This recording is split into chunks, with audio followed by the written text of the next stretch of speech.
सच्चिदानंद भगवान की जय। सद्गुरुदेव भगवान की जय। गुरुर्ब्रह्मा गुरुर्विष्णु गुरुर्देवो महेश्वरा, गुरु साक्षात् परब्रह्म तस्मै श्री गुरुवे नमः। त्वमेव माता च पिता त्वमेव, त्वमेव बन्धुश्च सखा त्वमेव, त्वमेव विद्या द्रविणं त्वमेव, त्वमेव सर्वं मम देव देव। सर्वे भवन्तु सुखिनः, सर्वे सन्तु निरामयाः, सर्वे भद्राणि पश्यन्तु मा कश्चित् दुःखभाग् भवेत्। सच्चिदानंद भगवान की जय। सद्गुरुदेव भगवान की जय। देखिए, सबसे पहला प्रश्न यह है कि हम यहाँ मनुष्य बन के क्यों आए हैं।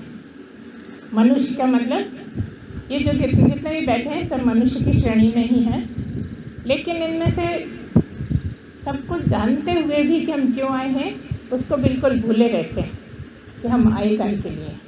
अभी पूछो तो सब बता देंगे, लेकिन पूछो कि करते हो क्या तुम, इसके लिए आए हो, कितना करते हो, तो कोई एक दो मिल जाए तो बहुत बड़ी बात है ना।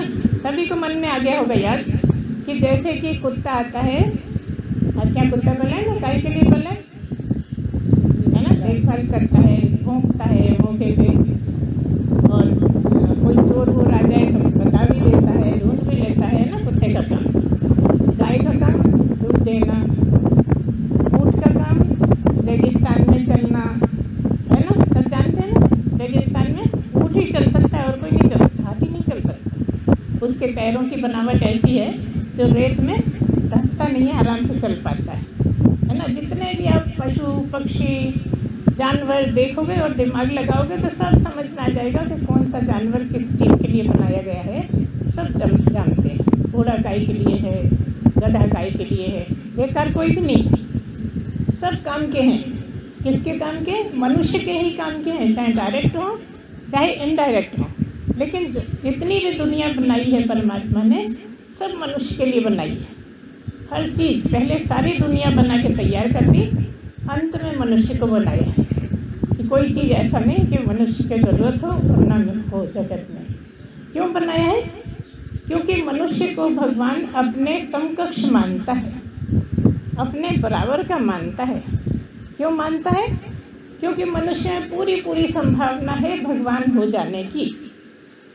भगवान मनुष्य को इसलिए अपने समकक्ष मानता है क्योंकि उसमें पूरी पूरी संभावना है भगवान हो जाने की।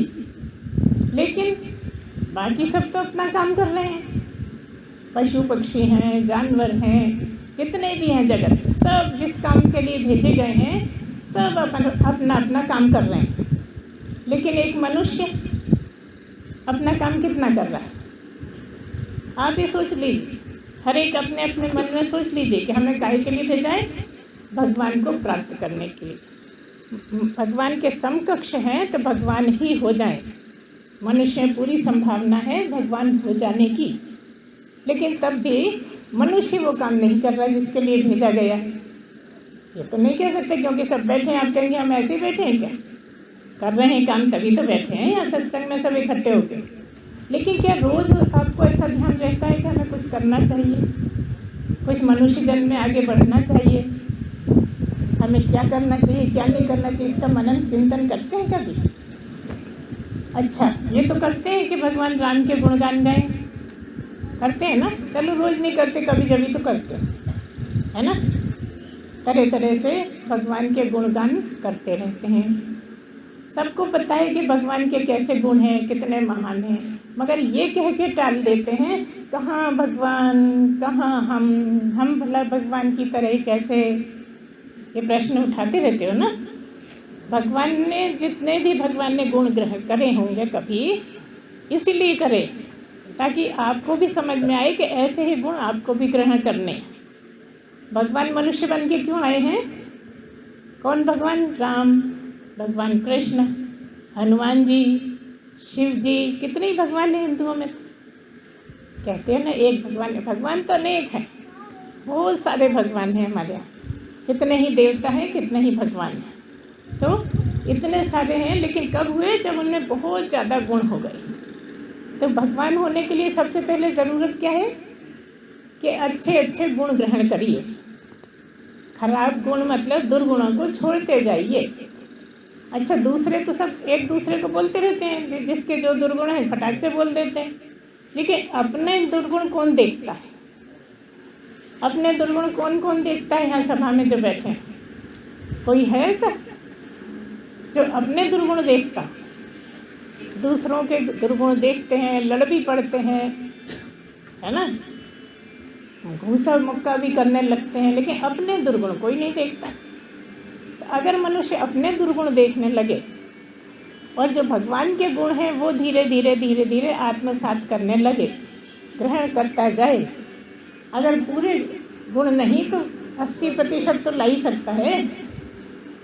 उसमें एक ये है कि गुस्सा बहुत आता है, हर मनुष्य को गुस्सा आता है, कोई ऐसा मिलता ही नहीं पूछें तो गुस्सा नहीं। ये है कि यहाँ पर बैठी हैं, लेकिन जहाँ भी आप देखो हर एक की शिकायत भी ये रहती है, गुरु माँ हमें ये बताओ गुस्सा कैसे हटाएं। गुस्सा बहुत आता है, हम नहीं चाहते कि गुस्सा है, तब भी बात बात पे गुस्सा आ जाता है ना। तो आप अगर भगवान का भजन करेंगे और भगवान के गुणों को ध्यान करेंगे तो आपको समझ में आएगा कि भगवान के क्या गुण हैं, और वो दुर्गुण, उससे विपरीत दुर्गुण हमें नहीं होना चाहिए। जब ध्यान करोगे ना कि भगवान कैसे हैं और हम कैसे हैं, आप तो क्या करते हो, अरे कहाँ भगवान कहाँ हम भला क्या कैसे मिलाएं उनको, क्यों नहीं मिलाएं? आप ही को तो बनाया उन्होंने अपने जैसे। अच्छा बताओ, राम के 4 कान थे, 2 सींग थे, तुम्हारे हैं क्या? तुम्हारी तरह था ना, सब कुछ वैसा ही था। 2 आँखें तुम्हारी, 2 आँखें राम की, 2 कान तुम्हारे, 2 कान राम के, है ना, 2 पैर 2 हाथ, सब तुम्हारे जैसा, कुछ भी अलग नहीं था। लेकिन तब भी जब ये कहा जाता है कि तुम गुणों को संग्रह करो तो कहने लगते हो अरे नहीं, कहाँ राम कहाँ हम, भला कैसे बन सकते? क्यों नहीं बन सकते? इसीलिए तो उसने अपना जैसा बनाया। सब मेरे जैसे ही हैं, अगर वो चाहें तो मेरी जगह आ सकते हैं, इसलिए भगवान मनुष्य बन के आए थे।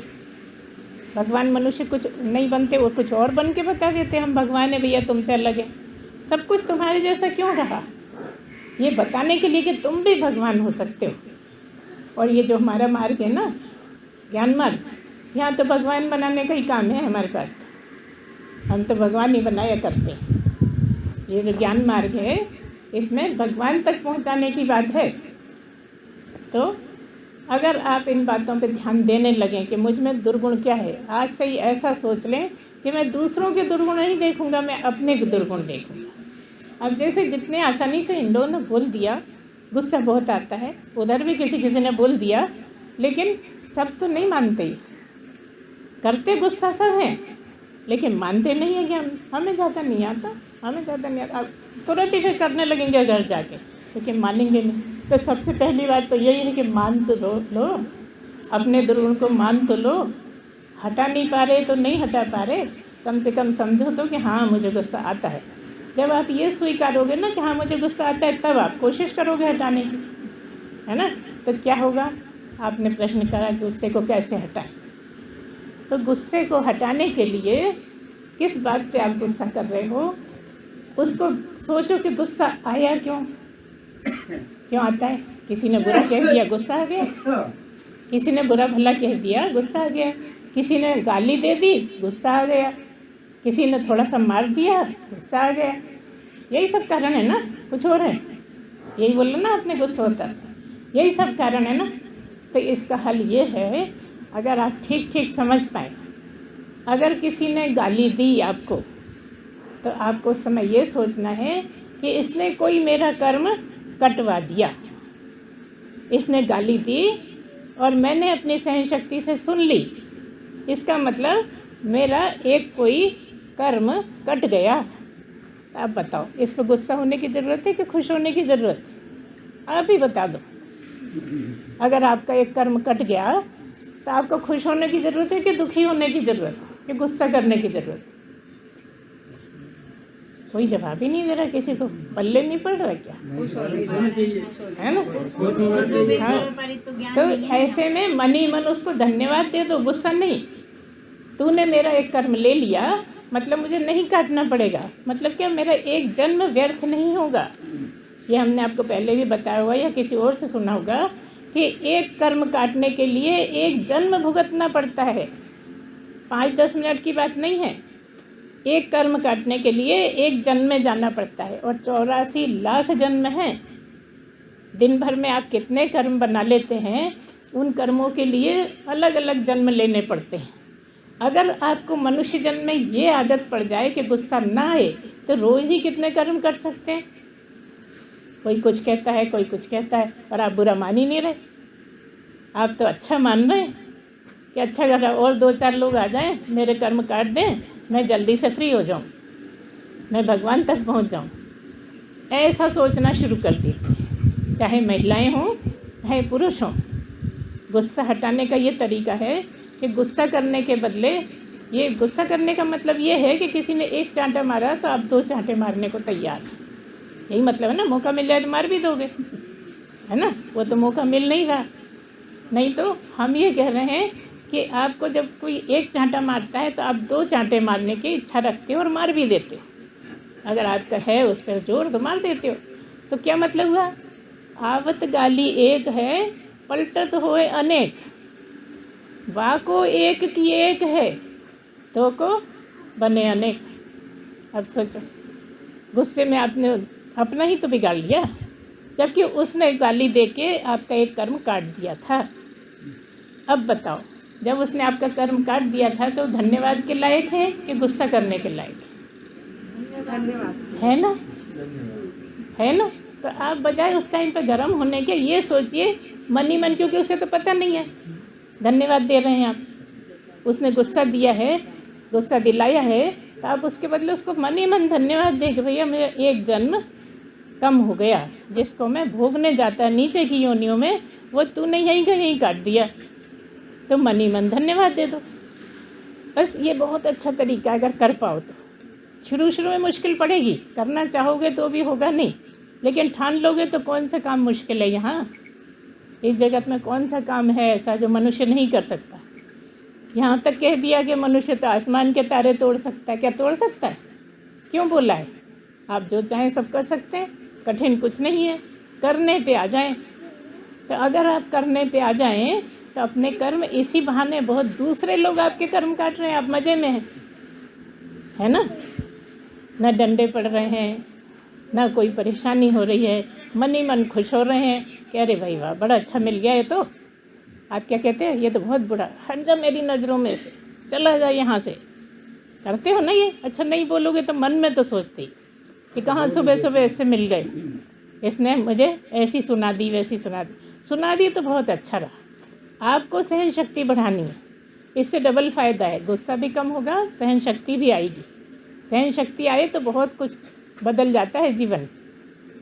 आसान नहीं है कठिन, हम मान रहे हैं, लेकिन अगर करने लगोगे तो आएगा। ठीक है, ऐसी बात है। तो जब हम यहाँ पे मनुष्य बन के आए हैं तो काय के लिए आए हैं? भगवान तक पहुँचने के, मतलब भगवान बन जाने के लिए आए हैं। और आप तो बनना ही नहीं चाहते। अच्छा बताओ, कौन कौन ऐसा है जो बनना चाहता है? नहीं, ये क्यों सोचते हो बस की कोई नहीं। राम आए ही इसीलिए थे कि तुम्हारे बस की है। बस यही तो गलती है, आप ये सोचते हैं कि नहीं बन सकते। बन सकते हो। यहाँ उदाहरण बैठा है, आपके सामने एक उदाहरण बैठा है, तब भी आप कहते हो नहीं बन सकते। कैसे नहीं बन सकते? हम आपसे अलग हैं, जैसे आप लोग हैं वैसे ही हम हैं, सब कुछ वैसा ही है जैसा सबका होता है। लेकिन जो आपने ये ठान लिया ना, नहीं हम तो बन ही नहीं सकते, तो आप क्या कोई गधे कुत्ता हो जो नहीं बन सकते? देखो, गधा नहीं बन सकता, कुत्ता नहीं बन सकता, घोड़ा बन ही नहीं सकता। अगर बन सकता है तो केवल मनुष्य बन सकता है। इसको स्वीकारोगे कि नकारोगे? नकार सकते हो? कौन नकारेगा इस बात को? ये तो अमर सत्य है कि अगर भगवान तक कोई पहुंच सकता है तो मनुष्य ही पहुंच सकता है, और कोई जानवर, और कोई पक्षी, और कोई पानी का जानवर, कोई भी नहीं पहुंच सकता। तो जब तुमको इतना अच्छा सुनहरी मौका मिला है तो यह कह के अरे भैया हमारे बस की नहीं, ऐसे जीवन निकाल दोगे? फालतू टाइम निकाल के ज़रूरी काम करो, भगवान का नाम लो। देखो इतना आसानी से कह दिया है, कलयुग केवल क्या, नाम आधारा। इससे ज़्यादा आसान क्या होगा। कलयुग का ये बहुत बड़ा वाक्य है जिसमें इतनी सामर्थ्य है कि सब कुछ हो सकता है। सतयुग में कोई केवल नाम से नहीं तरेगा, द्वापर में कोई नहीं तरेगा इस तरह से जैसा कलयुग में तब तर सकता है। क्यों तर सकता है, यहाँ अब इतना ज़्यादा आदमी गिर गया है कि कोई भगवान का नाम लेना ही नहीं चाहता। कह देते हम तो हो ही नहीं सकते।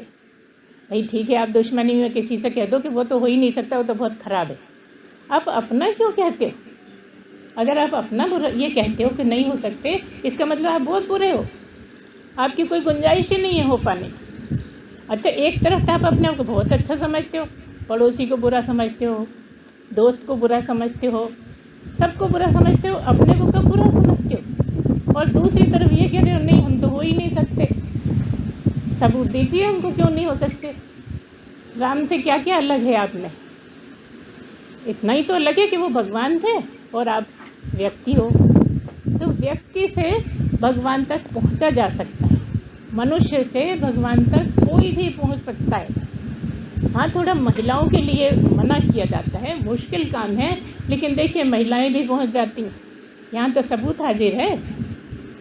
जब हमारा ये पहुंचाने के काम था, गुरुदेव ने कृपा की थी, तो बहुत लोगों ने मना करा था कि नहीं ये महिला है, ये नहीं संभाल पाएगी। लेकिन देखिए अगर आप में हिम्मत है तो कोई भी पहुंच सकता है। ये सबूत भगवान ने पेश किया है, हमारे गुरु ने पेश किया है।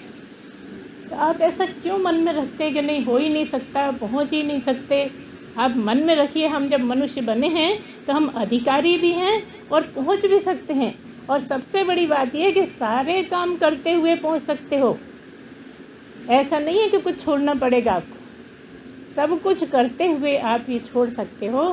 क्यों छोड़ सकते हो, क्योंकि ये शरीर काम करने के ही लिए है। शरीर से काम करिए और मन का पुष्प जो है भगवान को चढ़ाइए।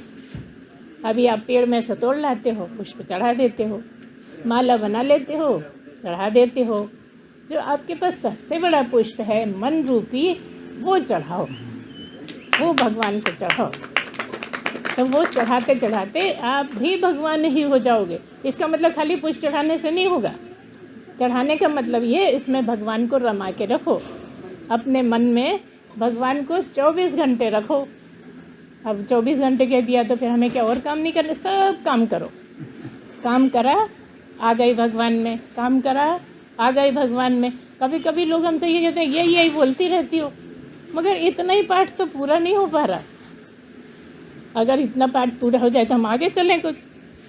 ये तो बेसिक चीज़ें हैं, ये ऐसी चीज़ें हैं जो आपको सबसे पहले सीखनी है मनुष्य जीवन में। अगर इतना करने लगे तो बड़ी तेज़ी से आगे बढ़ोगे। इसलिए बस एक पाठ सीख लो कि सब जरूरी काम कर लो। यहाँ तक भी अगर बच्चे को डांटना है तो बच्चे को डांट दिया और फिर आ गए भगवान नाम में। लड़ाई करनी है, लड़ाई कर लो। देखो क्या कह रहे हैं हम, अभी तो कह रही थी लड़ाई मत करो, अभी कह रहे हैं लड़ाई कर लो। पति पत्नी का ऐसा रिश्ता है जहाँ लड़ाई होती है, फिर लड़ लो, है ना।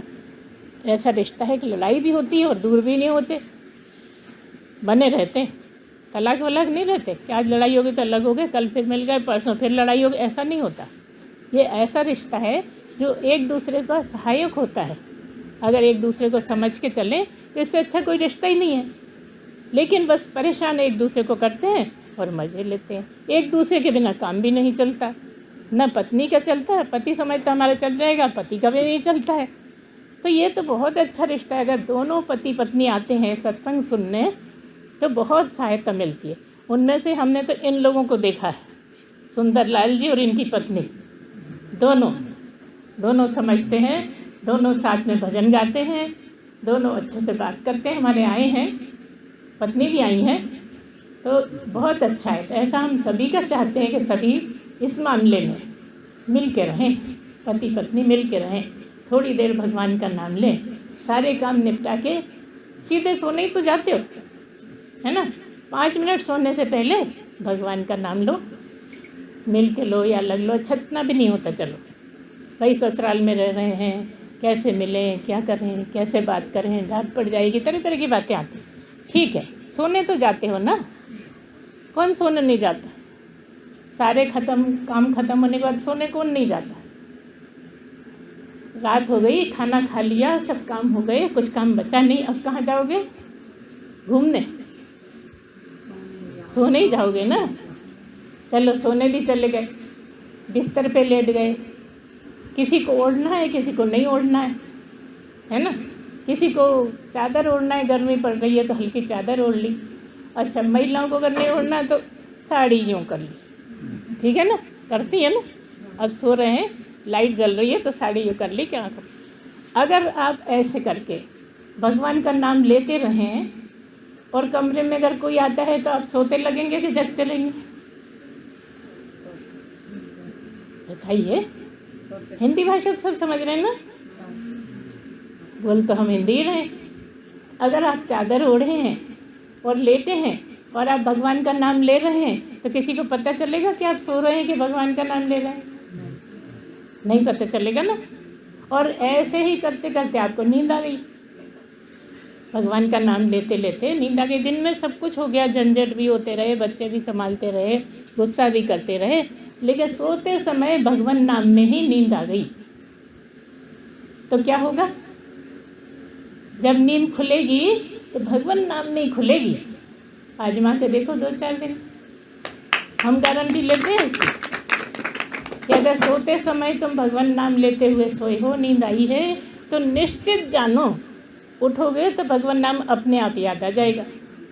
अब मान लो तुम 6 घंटे सोए, कोई 4 घंटे सोया है ना, इतना 4 घंटे 5 घंटे 6 घंटे तक सभी सोते हैं, तो क्या मतलब है?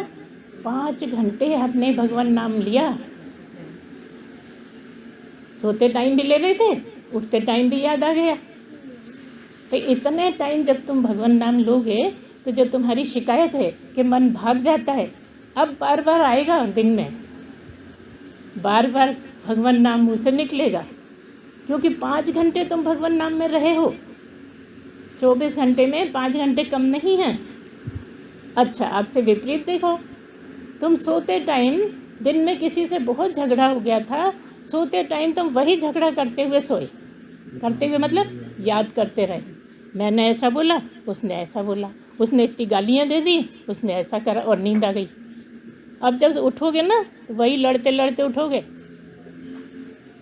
अब दोनों में से तुम क्या करना चाहते हो देख लो, भगवान नाम लेके सोना चाहते हो कि लड़ते हुए सोना चाहते हो?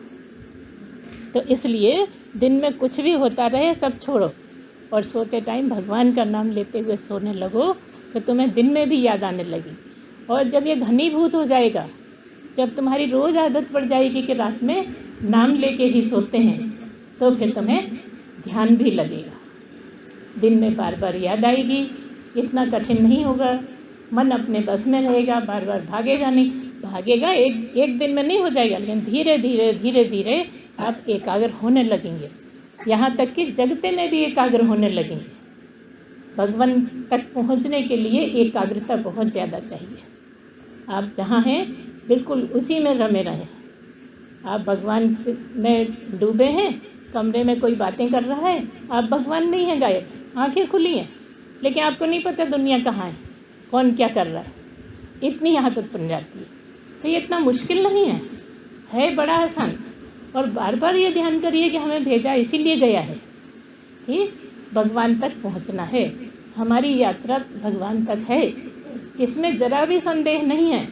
अगर संदेह जिन जिन को है वो बिल्कुल निकाल के फेंक दें, आपको वो संदेह एकदम निकाल के फेंक दो कि हम भगवान तक नहीं पहुंच सकते।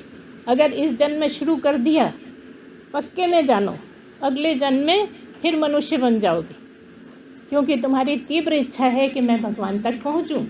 तो भगवान सबकी इच्छा पूरी करते हैं, तो सबसे बड़ा लाभ तो यह है कि फिर मनुष्य बनोगे तुम्हारी इच्छा पूरी करने के लिए, जब तुम बहुत नाम ले लोगे, क्योंकि केवल भगवत नाम ही ऐसा है जो एक जीवन का आधार है। अगर आप उसको लेते रहें तो आपके लगातार कर्म भी कटने लगते हैं। असली कर्म कटने का तो एक ही कारण है बस, कि कोई जागा हुआ गुरु आपको मिले। किसी जागे हुए गुरु की वाणी सुनोगे तो कर्म यहीं भस्म होते रहेंगे। ये एक ऐसा टॉपिक है जो हर प्रवचन में आ ही जाता है। क्यों आ जाता है? क्योंकि जागे हुए गुरु मिलते ही नहीं है कहीं, और अगर ये जागा हुआ गुरु है तो इसको तो ये बताना ज़रूरी है कि यहाँ तुम्हारे कर्म कट सकते हैं, क्योंकि जागा हुआ गुरु है, इसकी वाणी सुनने से ही तुम्हारे बहुत कर्म कट जाएंगे। भगवान तक पहुँचने के लिए कर्म काटना ज़रूरी है। कर्म कटें तो वहाँ रास्ता साफ हो, लेकिन हमारे कर्म इतने ज़्यादा पड़े हैं कि हमें नीचे जाकर काटने पड़ते हैं, क्योंकि यहाँ गुस्सा जल्दी आ जाता है, किसी ने कुछ कहा लड़ने लगते हैं, कर्म बढ़ाते चले जाते हैं। तो भगवान कहता है देख इतना अच्छा मौका दिया था मैंने, तुझे मनुष्य बनाया था, भगवान बनने का मौका दिया था, तूने वहाँ जाके और बढ़ा लिए। अब जब बढ़ाने की बात आती है तो हमें ये भी बताना पड़ता है कि मनुष्य के जन्म में ही कर्म बनते हैं और किसी भी जन्म में कर्म बिल्कुल नहीं बनते। किसी कुत्ते के जन्म में, सांप के जन्म में देखो कितने लोगों को डस लेता है, कुत्ता कितने लोगों को काट लेता है, इतने इंजेक्शन लगवाने पड़ते हैं, लेकिन कुत्ते को कोई सज़ा नहीं, सांप को कोई सज़ा नहीं। वो मनुष्य को सज़ा देने के लिए हैं। भगवान ने उनको इसलिए बनाया है कि किस कर्म की कौन सी सज़ा है उसमें वो काम आते हैं। तो हम ये कह रहे हैं कि अगर आपका गुस्सा कम हो जाए और आप मनुष्य जन्म में ही कर्म काटते चले जाएं, किसी सद्गुरु की वाणी सुनते रहें, उधर आपका आकर्षण बन जाए, तो आप इसी जन्म में बहुत तरक्की कर सकते हैं। बात समझ में आई? इतनी देर जो हमने मेहनत करके आपको बताई, ये वाली बात समझ में आई? अच्छा, किस किस को आई? हाथ तो उठा दो। अच्छा, जिसको नहीं आई हो मत उठाना, जिसको आई हो वही उठाना। आई ना? महिला को आई कि नहीं आई? ध्यान से तो वह सुन रही है, दोनों हाथ उठा दिए, बिल्कुल, है ना? जब ये बात समझ में आई तो चलिए इसी पर चलिए जो हम बताते हैं। बहुत आसान है, और एक बार इसमें रम गए ना तो इतना मज़ा आने लगता है कि बाकी चीज़ें अपने आप ही फीकी लगने लगती हैं, है ना? जो हमारे साथ जुड़े हैं उनसे पूछिए अब उनको कितना आनंद आता है, भागे चले आते हैं। घर में कितनी भी डटाई पड़ जाए, कुछ भी हो जाए, सब सहते हुए आ जाते हैं ना गुरु माँ के पास। तो जाना ही है, कैसे भी जाना ही है। वो उन्हीं से बात करके पता लगेगा कि उनको कितना अट्रैक्शन है सत्संग के लिए। तो आप तो अपने खुद ही के साथ रह के आप भगवान का नाम लीजिए, भगवान को बार बार याद करिए, कोई भी मंत्र रखिए। और कभी हम तो ये भी कह देते हैं कि अगर एक मंत्र में मन नहीं लगता तो कोई भजन गाने लगिए, कोई दूसरा मंत्र कर लीजिए, ओम नमः शिवाय कर लिए, है तो सब एक ही।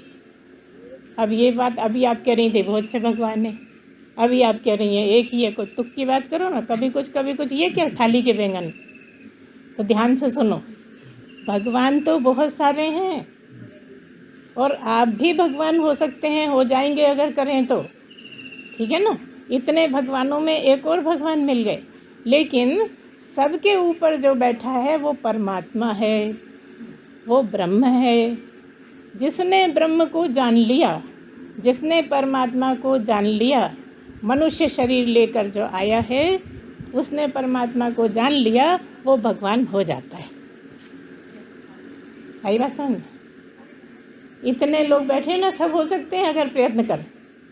आप नहीं मानोगे, हमें पक्का पता, क्योंकि सब करेंगे ही नहीं, लेकिन अगर करने लगें जैसा सतगुरु कहता है वैसा करने लगे तो जो भी करेगा ना वो बिल्कुल पक्के में पहुँचेगा। और मान लो इस जन्म में नहीं भी पहुँचे तो अगले जन्म तो और पक्का, क्योंकि लाइन तो उसने बना ही ली। सबसे ज़्यादा प्यार भगवान को करने लगा, परमात्मा को करने लगा। परमात्मा दिखता नहीं है, प्यार क्या करें? तो राम को कर लो प्यार, राम की तो फोटो है ना सबके यहाँ, कृष्ण की फ़ोटो तो है ना सबके यहाँ, तो सबका प्यार उसी को अर्पण कर दो। अब आपको अच्छा तो घर वालों से लड़े क्या? हमने कभी नहीं कहा कि लड़ो। अब तुम बताओ, तुम्हारे पिताजी में भगवान बैठे हैं कि नहीं? बैठे हैं ना? तो फिर लड़ना चाहिए कि प्यार करना चाहिए? बेटी में बैठे हैं कि नहीं? माँ में बैठे हैं कि नहीं? पड़ोसी में बैठे हैं कि नहीं? हर जगह उपलब्ध है वो, सबके अंदर बैठा है। तुम्हारा भगवान सबके अंदर बैठा है, जो तुम्हारे अंदर बैठा है वो सब में बैठा है। तो फिर सबसे प्यार करो, सबसे प्रेम करो। एक इंसानियत के दम पे तो सबसे प्रेम कर सकते हो ना, हम ये नहीं कह रहे कि पत्नियां बहुत सी बना लो, पति बहुत, हम ये कह रहे हैं सबसे प्रेम करो। कौन सा प्रेम? भगवान का, परमात्मा का। सबके अंदर परमात्मा ही बैठे हैं। तो जो दिखता है वो बेटी दिखती है तो बेटी बेटी नहीं देवी है, माँ माँ नहीं देवी है, पिता पिता नहीं राम है। क्या कठिनाई है इसमें बताओ? पड़ोसी पड़ोसी नहीं राम है। अरे हम तो उसको नहीं मानते, तो लड़ता है, वो गाली देता, देने दो ना, तुम्हें तो राम को ढूंढना है। अब ये बताओ तुम्हारे पड़ोसी में राम नहीं बैठा क्या? नहीं बैठा ना, तुम में तो बैठा है, पड़ोसी में नहीं बैठा है। देखो सब में बैठा है। आप ही कह दे रहे हो, चाहे दुश्मन हो तो भी बैठा है, दोस्त है तो भी बैठा है, बाप है तो भी बैठा है, बेटा है तो भी बैठा है। कौन है ऐसा जिसमें भगवान नहीं बैठा? एक बता दो कोई जिसमें भगवान नहीं बैठा। तो तुम्हारा भगवान कहाँ उपलब्ध नहीं है? कोई ऐसी जगह है? पंच तत्व में है कि नहीं है? जब दुनिया नहीं बनी थी, जब पंच तत्व भी नहीं थे, पहाड़ नहीं थे, नदी नहीं थी, कुछ भी नहीं था, लेकिन परमात्मा था। परमात्मा जब भी था, परमात्मा आज भी है, परमात्मा कल भी रहेगा, परमात्मा सदा रहेगा। मतलब तुम सदा रहोगे। क्या कह दिया ये आपने? इधर तो कह रहे हो परमात्मा सदा रहेगा, इधर कह रहे हो आप सदा। हाँ यही सच है। ये जिसको मैं कहते हो ये आप हो ही नहीं। जो आपके अंदर बैठा है वो आपकी मैं है। इसको गहराई से समझो कि जो तुम्हारे अंदर बैठा है ना, जिसको तुम परमात्मा कहते हो, वही तुम हो। ईश्वर अंश सब जानते, वही तो बैठा है और वही तुम हो। ईश्वर के अंश ही तो हो तुम, उससे भिन्न हो ही नहीं सकते। मरने वाला तो शरीर है, तुम थोड़ी मरते हो। तुम कभी मरे ही नहीं, कभी पैदा हुए ही नहीं। अभी पैदा क्यों होते हो? क्योंकि शरीर को मैं मानते हो। जब शरीर को मैं मानते हो तो शरीर पैदा होता है तो कहते हो मैं पैदा हुआ। शरीर मरता है तो मैं मर जाऊंगा। बस इसी के बीच में झूल रहे हो कि मैं पैदा हुआ था, मैं मर जाऊंगा, मैं पैदा हुआ था, मैं मर। ना तुम पैदा हुए, ना तुम मरने वाले। तुम तो वो हो जो कभी मरा ही नहीं, जो कभी पैदा ही नहीं हुआ। सारी दुनिया ख़त्म हो गई, चांद तारे ख़त्म हो गए, लेकिन तुम तो मरे ही नहीं। जो कण कण में रहता है, जहाँ कण नहीं है वहाँ भी रहता है, हर जगह जो रहता है वो एक ही है। तुम अनेक हो, तुम अनेक में एक ही बैठा है, एक से दूसरा है ही नहीं। तुम सोचो तो वो कौन है? वो तुम ही तो हो। तुम किस में नहीं बैठे तुम सोच ही नहीं पाते, क्योंकि तुम शरीर में लिप्त हो, इसलिए शरीर के ही आसपास घूमते रहते हो, शरीर की बातें सोचते हो, शरीर से लगे हुए हो, शरीर के सिवाय कुछ सोच ही नहीं पाते। असली में तो तुम भगवान राम हो। अगर राम को पूजते हो तो राम हो जाओगे, कृष्ण को पूजते हो तो कृष्ण हो जाओगे। जिसको चाहते हो, जिसको प्रेम करते हो, वही होने की संभावना है तुम में। लेकिन और हो भी, क्योंकि जानते नहीं इसलिए अभी हो नहीं। जान जाओगे तो तुम ही कहने लगोगे, और कहना मना है यहाँ। देखो हम इतने ऊंचे गुरु हैं, हम अपने मुंह से नहीं बोल रहे, हमारे गुरुदेव ने कहा है, लेकिन तब भी हम अपने मुंह से नहीं कहते कि मैं तो पहुंचा हूँ, मैं तो गुरु हूँ, मैं तो बहुत महान हूँ। कभी नहीं बोलते, क्योंकि जितने ऊंचे होते जाओगे उतनी नम्रता आती जाएगी। जितने ऊंचे होते जाओगे उतनी अपनी तारीफ करना कम कर दोगे। जितने छोटे रहोगे उतनी तारीफों के पुल बांधते रहोगे। इसमें अपना छोटापन बड़ापन नाप लेना। अगर तुम अपनी ज़्यादा तारीफ करते हो इसका मतलब तुम ज़्यादा नीचे हो। तारीफ वही करेगा जिसको कमी लगेगी। इसलिए अपनी तारीफें करना बंद करो, परमात्मा की तारीफें करो। परमात्मा को बार बार याद करो, मैं वही हूँ, मेरे अवगुण गुणों में बदल जाएं, मैं वही होना चाहता हूँ। हे भगवान, तुम मुझे अपनी जगह बिठा लो, तुम मुझे अपनी गोद में बिठा लो, तुम मुझे अपना मान लो। अच्छा बताओ, भगवान किसको अपना नहीं मान रहा? कोई है ऐसा दुनिया में? तुम तो सो जाते हो, वो तब भी सांस चलाता रहता है ना? बहुत बेशरम है, शर्म नहीं आती हो? तो कोई मुझे मान ही नहीं रहा तब भी मैं लगाऊं। है ना। ऐसे अपन लोग जो इतना हमें पल पल अपन को जिला रहा है, अपन को पाल रहा है, उसी की तरफ से हम बेरुख हैं, उसी को हम याद नहीं करते। बाकी सब करते हैं, लड़ लेते हैं, झगड़ लेते हैं, खा लेते हैं, घूम आते हैं, सब कर आते, बस नहीं करते तो एक परमात्मा को ही याद नहीं करते। आज तो यार टाइम नहीं मिला, कल देखेंगे। अब कल भी नहीं मिला, कल देखेंगे। कल तो कभी आया ही नहीं। किसका कल आया बताओ? किसी का कल आ गया हो तो बता दो, इतने सारे लोग बैठे हैं। किस किस का कल आया? आया ना आ सकेगा, आ सकता ही नहीं।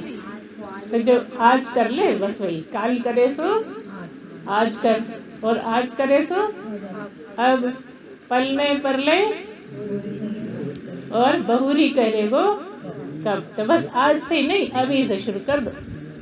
अभी तो तुम सत्संग में बैठे ही हो, उसमें डूबे हुए हो, उसके बाद भी काम करते करते परमात्मा को याद करो, बार बार याद करो। गुस्सा है तो याद करो, गुस्सा उतरने लगेगा। भगवान राम याद करते थे गुस्सा क्या? कि कहीं तुमने पूरी रामायण पढ़ी, कहीं मिला भगवान राम ने गुस्सा किया? मिला? किसी को मिला हो तो बता, कौन से दोहे मिला, कौन से पेज में मिला, कहाँ है भगवान ने गुस्सा कर दिया? बताओ। इतने लोग किसी ने रामायण नहीं पढ़ी क्या? पढ़ी? नहीं पढ़ी? पढ़ी है ना? अच्छा, किसने नहीं पढ़ी रामायण? जिसने नहीं पढ़ी वो पढ़ लेना, और फिर उसमें ढूंढ के बताना हमें कि राम ने कब गुस्सा किया। राम की महानता सुनो। क्या था राम का? कल राजगद्दी मिलने वाली है ना, याद आ गया ना? राम को राजगद्दी जब मिलने वाली है, अनाउंस हो गया कि कल राजगद्दी मिलने वाली है। राजा राम मतलब राम राजा बनेंगे। सारा शहर, सारा गांव, सारे नगर बहुत खुशियां मना रहा है, सारे घर में शोर है, कल राम बनेंगे राजा, कल राम बनेंगे राजा, सब खुश है। लेकिन राम चुप। चिंता है, इतना कार्यभार कैसे संभालूंगा, इतना मैं कैसे समाज को संभाल पाऊंगा, लोगों को कैसे करूंगा, क्या कर पाऊंगा, मैं कर पाऊंगा कि नहीं कर पाऊंगा। सब खुश हो रहे हैं, उनको खुशी खुशी नहीं है, वो चिंता में है कि कैसे राजपाट संभालूंगा। आज तक तो पिताजी संभाल रहे हैं, कल मेरे ऊपर कार्यभार आ जाए। कल हुआ, सुबह हुआ, सबको पता है क्या हुआ, पता है ना सबको? जब राज्याभिषेक होने वाला था, सुबह से जो कुछ होता रहा सबको पता है ना? क्या हुआ? कैकेयी ने जो जो किया, ठीक है ना? और सारा नगर तो खुश है, लेकिन महल में धीरे धीरे पता लगते लगते सब दुखी हैं, सब परेशान हैं। जिसको पता लगता है सब रोने लगते हैं, लेकिन राम कोई रोना नहीं। कल भी खुश नहीं थे, आज भी खुश नहीं है, आज भी रोना नहीं है कि वनवास हो गया। इसको कहते हैं राम। बताओ, समझ में ही आई कि नहीं आई बात? हाँ, कल खुशी का दिन था, खुशी मनाना चाहिए था। अगर तुम कल राजा बनने वाले हो तो खुश होगे कि रोगे? खुश होगे ना। वो ना खुश हो रहे ना रो रहे। आज अगर हमें वनवास हो जाए तो हम रोएंगे कि हंसेंगे? गाली देने लगेंगे ना कैकेयी को? पता देंगे कि नहीं देंगे? देंगे ना। भले ही बोल ना पाए, मन में कितना गुस्सा आ जाएगा, क्या क्या सोचने लगेंगे। लेकिन राम को कुछ फर्क नहीं पड़ रहा, फटाफट तैयार हुए चल दिए। इसको कहते हैं राम, जिस पे ना दुख का असर हो रहा है ना सुख का असर हो रहा है। ऐसे को कहते हैं राम। तो ये राम ने ये बताया अपने जीवन से कि तुम भी कर सकते हो। ये नहीं बताया कि तुम नहीं कर सकते, खाली मैं ही कर सकता। और तुम क्या रखते रहते हो, हम नहीं कर सकते, उधर राम ने कर लिया, हम नहीं कर सकते। अच्छा, इतनी सब जगह क्यों होती रहती हैं राम की कथाएं? इसीलिए तो होती है कि थोड़े बहुत तो गुण ले लो, जो जो तुमसे बने वो ले लो। एक किताब पे लिखते चले जाओ कि राम में क्या गुण थे, वो गुण मुझ में है कि नहीं, और एक एक गुण पे प्रैक्टिकल शुरू कर दो। 8 दिन, 15 दिन, महीना भर, कभी ना कभी तो आएगा वो गुण आप में, है ना? इसलिए हम बार बार ये कहेंगे क्योंकि तुम मनुष्य बने हो और इस समय तुम्हारे पास मोक्ष का द्वार खुला हुआ है और तुम मोक्ष तक पहुंच सकते हो। अगर इस जन्म में शुरू कर दिया तो वही तुम्हारे आगे अगले जन्म में चलेगा और कभी ना कभी मोक्ष तक पहुंच जाओगे। इसलिए अभी से इस बात को समझो कि आप मनुष्य बने हो का मतलब ये है कि भगवान ने आपको मोक्ष का द्वार खोल दिया। और नहीं तो एक बार क्या हुआ पता है, ऐसे बहुत सारे आप लोगों से 10 गुना ज़्यादा एक हाल में लोग बैठे थे। बहुत सारे लोग थे हाल में। एक अंधा भी बैठा था, सत्संग चल रहा था, आधा घंटा 1 घंटा 1.5 घंटा सत्संग चलता रहा। अब जो आंखों वाले थे वो तो सत्संग खत्म हुआ, सब जाने लगे फटाफट बाहर। ध्यान से सुनिए, जो बैठे थे हॉल में जब सत्संग खत्म हुआ तो सब जाने लगे। अब अंधे को तो दिख नहीं रहा दरवाजा किधर को है ना। अंधा भी कभी इधर से धक्का लग जाए, कभी इधर से धक्का लग जाए, कभी इधर से कभी इधर से, ऐसे धक्के खाता खाता किधर को भी जा रहा है उसे पता ही नहीं है ना दरवाजा किधर है। छू छू के देखे किधर को जा रहे हैं तो बस चलने लगे, लेकिन समझ में तब भी नहीं आए। बहुत देर तक भटकता रहा, सबके कंधे पकड़ पकड़ कर झोड़ता रहा, कहता रहा भाई मुझे जरा बता दो किधर है दरवाज़ा, मुझे बाहर निकलना है। कोई सुने नहीं, किसी को ऑफिस जाना है, किसी को कहीं जाना है, किसी कुछ काम करना, कोई सुनने को ही तैयार नहीं। उसका हाथ झड़क दे और आगे बढ़ जाए। सब ऐसे ही करते रहे, बहुत देर तक ऐसे ही चलता रहा कि वो भटकता रहा। हॉल खाली होने लगा, 2-4 लोग बचे। तब उसने किसी को पकड़ के कहा भैया हमें बता दो दरवाज़ा किधर है, मुझे दिखता नहीं है। तो उसने कहा भैया दादा हमारे पास टाइम नहीं है तुम्हें बताने के लिए, तुम ऐसा करो हम एक तरकीब बता देते हैं कि तुम उसका हाथ पकड़ के दीवार से लगा दिया और कहा टटोलते टटोलते टटोलते टटोलते तुम बाहर निकल जाना जब दरवाजा आए। बात समझ में आ गई। अब वो दीवार को छूता छूता छूता छूता चलने लगा आगे। हाल तो बहुत बड़ा था। अब मान लो इस तरफ है दरवाजा, इधर है, पूरा हाल पार करेगा तब दरवाजा आएगा। अब बहुत परेशान, दरवाजा आ ही नहीं रहा। अभी आप पानी रहने दीजिए, बाद में है। बहुत देर तक दरवाज़ा आ ही नहीं रहा, काफ़ी टाइम हो गया दरवाज़ा आया नहीं। अब वो इतना परेशान हो गया कि आखिर कब आएगा दरवाज़ा, इस हाल का तो कोई अंत नहीं मिल रहा। अब ज़्यादा परेशान हुआ तो इसी से दीवार छू रहा था, इसी से सिर खुजाने लगा और उतने में क्या हुआ, दरवाज़ा निकल गया। दीवार टटोलते आ रहा था, दरवाज़ा नहीं मिल रहा था। जब दरवाज़ा आया तो परेशान होकर सिर खुजाने लगा और चल रहा है, सिर खुजा रहा है, दरवाज़ा पार। अब फिर पूरा चक्कर लगाओ, फिर दरवाज़ा आएगा, फिर छोड़ दो। ऐसा ही हाल है आप लोगों का। इतनी मुश्किल से दरवाज़ा वाला हाल मिला है मोक्ष तक पहुंचने के लिए, और आप सिर खुजाने में लग जाते हो। ये मिल जाए, वो मिल जाए, ये कर लें, वो कर लें, कुछ कर नहीं पा रहे, और जिसके लिए भेजा गया वो कर ही नहीं रहे। कर रहे हैं, नहीं कर रहे? कितने लोग मान रहे हैं इसको?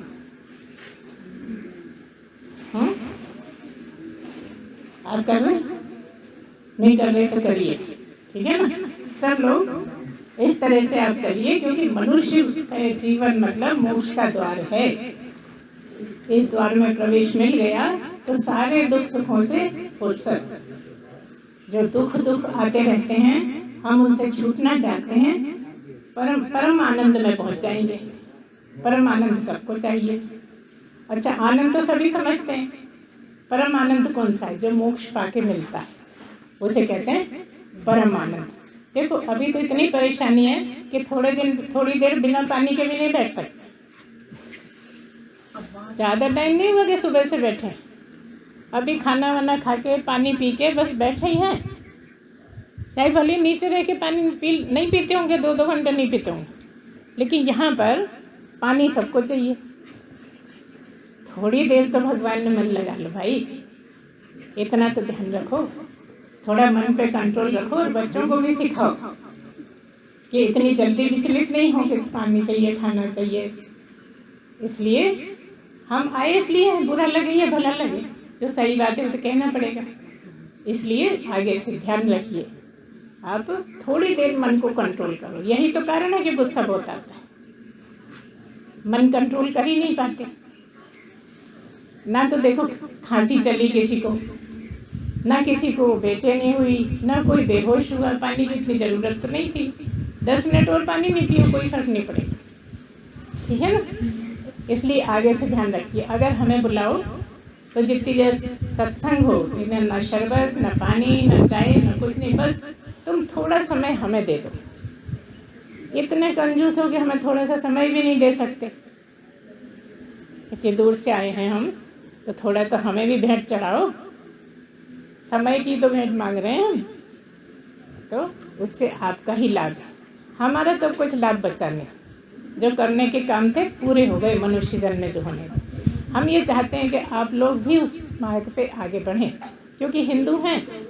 हिंदू होने में शक किस किस को है? मुसलमान है कोई यहाँ पे?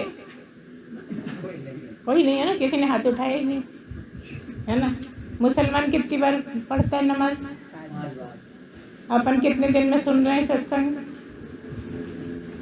कितने है ना, बहुत टाइम हो गया होगा, हो सकता है पिछले महीने ही कोई आए हो गुरु, तब भी पानी बटा, शरबत बनने लगा, है ना। ये सब ने सत्संग के लिए थोड़ी देर आप एकाग्र होकर रहिए। सारे अपनी इंद्रियों को अपने वश में करके, इंद्रियों को छोड़कर जो आप हैं वो सोचिए। आप भगवान ही हैं, आने वाले समय के होने वाले भगवान ही हैं आप।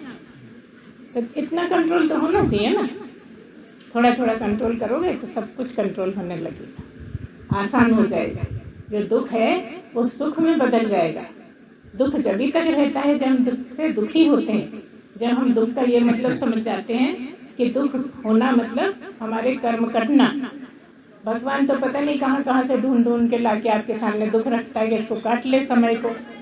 हम रो रो के और 4 दुख बढ़ा लेते हैं, उसी में और 4 कर्म बढ़ जाते हैं। क्योंकि मनुष्य जन्म में ही तो कर्म बनने हर बात में। अगर आप इस तरह रहना सीख जाओ, हम तो बस रहना ही सिखाते हैं और कुछ हमें आता जाता थोड़ी। कैसे जियो कि तुम भगवान तक पहुंच जाओ, बस बार बार यही गाने गाते रहते कि अगर तुम्हें रहना आ जाए तो तुम मनुष्य बन जाओगे। क्या बोलते हो? अभी हम मनुष्य नहीं दिख रहे, हमारे मुंह पर ही गाली दे रही हैं। देखो सब मनुष्य बैठे हैं और कह रहे हैं कि मनुष्य बन जाओगे। अभी शंका है मनुष्य होने में। एक बार हमारे जैसे महात्मा बैठे थे, बार बार ऐसे बोल देते थे बीच बीच में, मनुष्य बनो। फिर 10 मिनट बोला, 15 मिनट, मनुष्य बनो मनुष्य बनो, बार बार बोल रहे। एक लड़के को बड़ी परेशानी हो गई। वो आया उठ के, कॉलेज में पढ़ता था, आया था गाँव 2-4 दिन का, उतने में सत्संग हो गया। आके उठ के बोलता है, गुरुजी हम मनुष्य नहीं दिखते आपको क्या? जानवर दिख रहे हैं क्या? बताओ आप मनुष्य क्यों बोलते हो बार बार मनुष्य बनो मनुष्य बनो? हम तो अपने आप को मनुष्य ही समझते हैं। तो गुरुजी ने कहा, इधर आ, मेरे पास बैठ, अपने पास बिठा ला। एक कपड़ा था वो उसको दिखाया, उसकी आंखों सामने कर दिया, ले अब देख कितने मनुष्य दिख रहे हैं। एक भी मनुष्य नहीं दिख रहा था उसको। कोई गधा दिख रहा है, कोई घोड़ा दिख रहा है, कोई कुत्ता दिख रहा है, कोई बिल्ली दिख रहा है, सब बैठे हुए थे, मनुष्य एक भी नहीं बैठ रहा। अब वो खूब खुश हो रहा, अरे सही कह रहे हैं गुरुजी, आप सही कह रहे थे, सब तो जानवर है, एक भी तो मनुष्य है नहीं इसमें। अब वो बड़ा परेशान हो गया कि क्या हुआ। अब तो फिर अगर ऐसे बोल दिया जाए तो यहाँ जो बैठे हैं वो तो देख लिए तुमने, कपड़े में कौन कौन बैठा, अब घर जो बचे हैं उनको भी तो देखना। समझ आ रही बात? उसने कहा, गुरुजी 1 दिन के लिए दे दो, ये जो आपका कपड़ा है ना 1 दिन के लिए मुझे दे दो। चले क्यों, क्या करोगे? कि ले नहीं, मैं देखूंगा मेरी पत्नी क्या है है ना। चले नहीं मैं घर के लिए नहीं देता, वो तो तू बोल रहा था ना कि मनुष्य बनो, इसलिए मैंने तुझे दिखा दिया, घर के लिए थोड़ी दूंगा मैं। कहले नहीं गुरुजी दे दो। खूब खुशामद करी, बहुत देर तक पटाता रहा, मान गए। कहले ठीक है चलेगा, कल जरूर से ले आना वापस। मैंने कहा ठीक है भाई, मैं तो ले आऊँगा। अब वो गया घर, दरवाज़ा खटखटाया, पत्नी ने दरवाज़ा खोला। अब उसका एक हाथ जेब में रखा लगा हुआ, कपड़ा रखा है ना जेब में। अब वो ये चाह रहा है कि कब मैं पत्नी को देख लूँ कि ये क्या है। वो दरवाज़ा खोले और जैसे ही पलटी वो कपड़े में से देखने लगा। क्या देखा उसे? तो क्या करे, वो पत्नी को लगे जैसे ये तो कुछ कर रहे हैं, तो जल्दी से पलट के देखे, वो फिर छुपा ले, कपड़ा जल्दी से जेब में रख ले। और जैसे ही वो पलटे तो जेब में रखे, और जैसे ही चलने लगी तो फिर निकाले, फिर देखे, देख ही नहीं पा रहा। एक बार पत्नी ने पकड़ लिया, यार ये कुछ जेब में रखे और मैं पलटती हूँ तो ये जल्दी से निकलता है जेब में से। तो बताओ क्या तुमने छुपाया, जेब में क्या छुपाया? अब उसने जब देखा था कपड़े में तो उसको क्या दिखी थी? कुतिया दिखी थी। पति को पत्नी कुतिया दिखी थी। देख तो लिया था उसने, लेकिन छुपा रहा था। अब उसको जब लगा कि ये तो छुपा रहा है, कुछ ना कुछ छुपा रहा है, तो उसने बिल्कुल लड़ झगड़ के कपड़ा निकाल लिया बाहर। कहने लगे ये क्या कर रहे थे तुम? कहले नहीं कुछ नहीं, बहुत देर तक करते रहा। फिर उसने कहा नहीं सही बताओ, ये कपड़े से क्या कर रहे थे? कहले कुछ नहीं, मैं देख रहा था तू क्या है। कहने लगा तू, मैंने तुझे देखा तो तू मुझे कुतिया दिखी थी। अब तो और भी ज़्यादा अड़ गई, अब मैं तुझे भी देखूंगी। अब लड़ के छीनने लगी, झपटने लगी, वो छुपाए जाए और वो छीनता जाए। आखिर को जीत उसी की हुई, पत्नी की। उसने कपड़ा छीना और देखा तो वो दिख रहा था गधा। उसको तो पत्नी तो कुतिया दिख रही थी और जो पति था वो गधा दिख रहा था। क्या समझे? वो भौंकती थी, वो दुलत्ती मारता था। आई ना लगता है? कुतिया क्या करती है? भौंकती रहती है। गधा क्या करता है? दुलत्ती मारता है दूसरी बात। तो ऐसी बात है। इसलिए हम मनुष्य बन के आए हैं, मनुष्य जैसे काम करें, नहीं तो मनुष्य होते हुए भी जानवर ही हैं। शरीर तो मनुष्य का ले रखा है, लेकिन बात पे लड़ना, बात पे गुस्सा करना, बात पे गालियाँ देना, है ना? जो करते हैं हमें खुद ही पता है हम क्या क्या करते हैं, है ना? दूसरे को तो पता नहीं रहता कौन क्या कर रहा है, लेकिन अपना तो पता रहता है। अपने तो दुर्गुण मिटाना आसान है कि कठिन है तो बहुत कठिन। अपने दुर्गुण मिटाना बहुत कठिन है, दूसरे के जरा में दिख जाते हैं, दूसरे के खूब दुर्गुणों पे उंगली रखते रहते हैं। वो कौन सा दिन आएगा जब हम अपने दुर्गुण देखने लगेंगे? जब हम अपने गुण देखने लगेंगे ना, तो हमारा उत्थान होने लगेगा। बुरा जो देखन मैं चला, देखो सब जानते हैं, हम बस बुरा ही बुरा ढूंढते रहते हैं, अपने अंदर देखते नहीं। अगर हम देखने लगेंगे तो सुधार होने लगेगा। दूसरा जो कर रहा है वो दूसरे को भोगना है, हम जो करेंगे वो हमें भोगना है। पड़ोसी जो कर रहा है पड़ोसी को भोगना है। फिर काहे का परेशानी? कोई लड़ाई झगड़े की बात ही नहीं है। जो जैसा करेगा वैसा भरेगा, सीधी बात है। और बड़े आसान बोलते हैं हम। अच्छा बताओ, इतनी देर में कोई ऐसी बात हुई कि किसी को समझ में नहीं आई? हिंदी लगी कि इंग्लिश लगी? सब आसान भाषा थी ना। और देखो ज्ञान की बात कर रहे हैं और इतनी आसान भाषा में, तो फ़ायदा उठाइए, बड़ी बात है। आपको ये जो मौका मिल रहा है ना, पैर छूने तक का बहुत बड़ा मौका है ये। इसलिए लड़कियां तक पैर छू लेती हैं, सोचो, कन्याएं तक पैर छू लेती हैं, क्योंकि मैं ये शरीर हूँ ही नहीं। शरीर तो आपको सत्संग सुनाने के लिए मिला है, आपको पुण्य कमाने के लिए मिला है। आप खिलाते हो आपको पुण्य मिलता है, आप जो भी करते हो सद्गुरु के लिए सब आपको पुण्य मिलता है। तो ये मौका है एक अच्छा। ये जाते टाइम बता रहे हैं, हमने आते टाइम इसलिए नहीं बताया, ये तो कह के करवाती हैं, है ना? इसलिए अवगत तो कराना जरूरी है। लूट सके तो लूट, मौका है, बहुत अच्छा मौका है। तो ज़्यादा सुनने की आप लोगों की शक्ति नहीं है, नहीं तो दोबारा पानी आ जाएगा, है ना? इसलिए आज इतना ही सुनाते हैं। किसी का कोई प्रश्न रह गया हो फिर से बोल सकते हैं, हम फिर से बता दें। कठिनाई जैसा तो कुछ था नहीं। अगर कभी कुछ कठिनाई जैसी बात लगी हो कि आपका मस्तिष्क उसको गवारा नहीं कर रहा हो, नहीं जम रही हो, तो भी आप पूछ सकते हैं, हम उसका बिल्कुल जवाब देंगे। महिलाओं को भी पूरी छूट है। तो एक बार बोलिए, सच्चिदानंद भगवान की जय, सद्गुरुदेव भगवान की जय। पूर्णमदः पूर्णमिदं पूर्णात् पूर्णमुदच्यते पूर्णस्य पूर्णमादाय पूर्णमेवावशिष्यते। ओम शांति शांति शांति। सच्चिदानंद भगवान की जय, सद्गुरुदेव भगवान की जय। ओम।